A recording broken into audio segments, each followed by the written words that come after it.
U.S. Secretary of State Antony Blinken says the United States will provide Pakistan with $10 million of aid for food security in the wake of the catastrophic flooding there. Blinken says the supplies will help farmers recover with such items as seeds and fertilizer. Now, the extreme flooding has claimed no more than 6 Indian lives. Our report now from Anna Korn.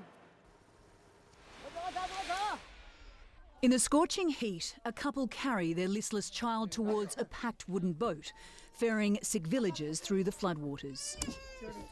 The mother grabs her daughter and finds a place to sit. The 8-year-old is burning up. She's got a high-grade fever and has become unconscious, explains her mother.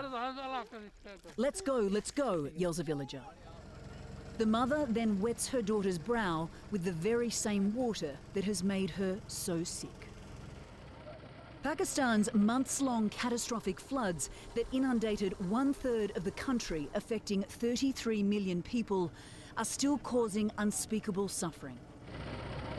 The monsoonal rains may be over, but the volume of stagnant water is now causing a health crisis, especially in Sindh, one of the worst-hit provinces in the country's southeast, where cases of cholera, dengue and dehydration have surged. I have seen families and children consume the very flood water that they are surrounded by. And that is because they don't have access to any other water source. As they reach the shore, it's a race against time.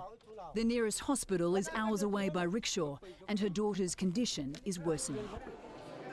These young mothers have found medical care, although their newborns barely have the energy to cry. They've come to the Nawab Shah Mother and Child Hospital, where the critically ill are taken to the resuscitation ward.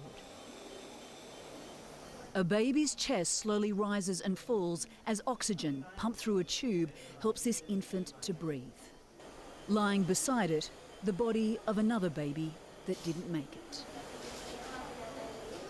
For the doctors here, this is agonising work. Up to a dozen children are dying each day from flood-related illness, which is unheard of in this small hospital. This girl has cholera, says Dr. Nazia. Their bodies go into shock. We try to rehydrate them with fluid they've lost. One of the 4 children sharing this bed appears to be going downhill rapidly.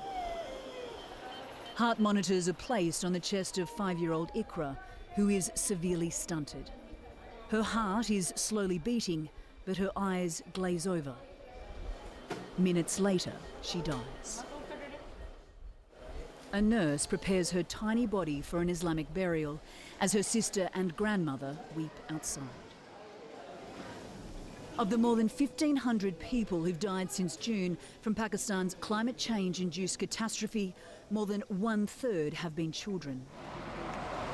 Millions upon millions remain homeless, having lost homes, crops and livestock.